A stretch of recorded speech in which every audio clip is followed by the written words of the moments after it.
Good morning. Welcome to Time in His Word. I had to take my semi into the dealership yesterday for some work. The transmission was starting to leak, and I had a gauge that tells me the temperature of my rear ends had quit working. So later yesterday afternoon, they called and told me that the transmission was leaking, and they called the manufacturer to find out and make sure that the repair would be covered by warranty or if I would have to pay for it.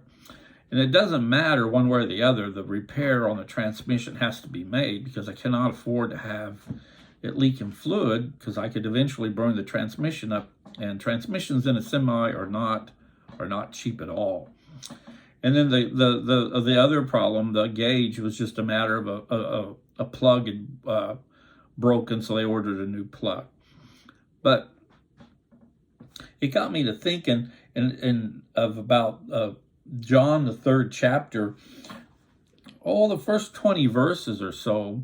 If you want some good reading on, I guess for lack of a better way of phrasing it, how to become a Christian, it really spells it out. The first part, the first 10 verses or so, a Pharisee named Nicodemus is talking to Jesus, and he's asking him how somebody can become a believer, become a follower. And he has some questions, and rather than trying to explain it, because then it'll get to be real deep theology, and it'll be confusing, and then, I already try and watch my time on these videos, and they run a little bit longer than I'd like. This one would really be long. And this being Saturday, maybe you can find some time to open a Bible and read the first 10 verses in John, the 3rd chapter.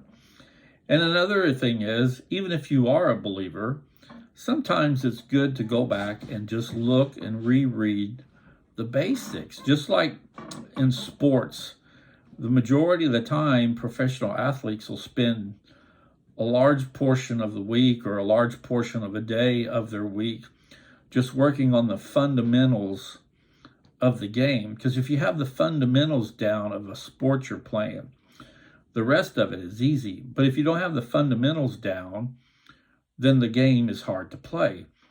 And it doesn't make sense, but it's just how it works out, because I played sports in high school and all growing up in that. And I can always remember the coaches that I thought were really good. We spent a lot of time working on the fundamentals of the game. I really enjoyed playing baseball and playing the position of catcher. So while at times I didn't really want to work on the fundamentals, but over time I've seen the benefits of it. And it's the same way in our walk in Christ. A lot of times we get away from the fundamentals. We get more into digging into scriptures and studying one thing or another, and we forget the basics of the walk in Christ. And this passage, these verses really cover that. And one of them I like in particular is John 17, John the 3rd chapter, verse 17. It says, "For God did not send the Son into the world to judge the world, but that the world might be saved through him. He who believes in him is not judged. He who does not believe has been judged already, because he has not believed in the name of the only begotten Son of God." So as you have a few minutes today, take a look at, like I said, in John the 3rd chapter, the first 18 verses, and you can read the story of Nicodemus and the questions he has.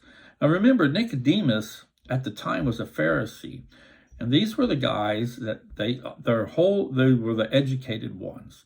And so they knew Old Testament front to back. You could ask them and they could recite it. They knew all the laws for covering sacrifices and everything. But yet in this passage, we find somebody of his caliber addressing Jesus as a rabbi, which is a really big, was a really big thing to be called a rabbi. That meant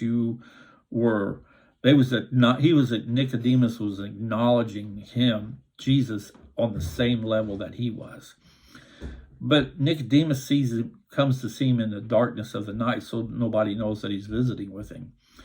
But when you read about this, remember now, like I said, Nicodemus is supposed to know all of this stuff.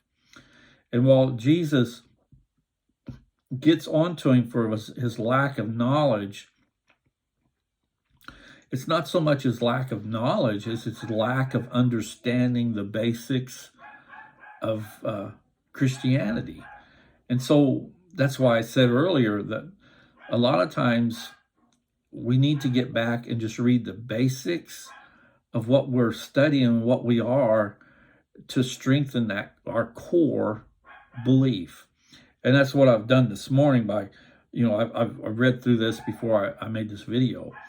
And just like I said before in sports, getting the basics down is key to being successful in sports. Getting the basics down and going back and rereading them time and time again helps us keep us strong in the core of our belief as well in our walk in Christ.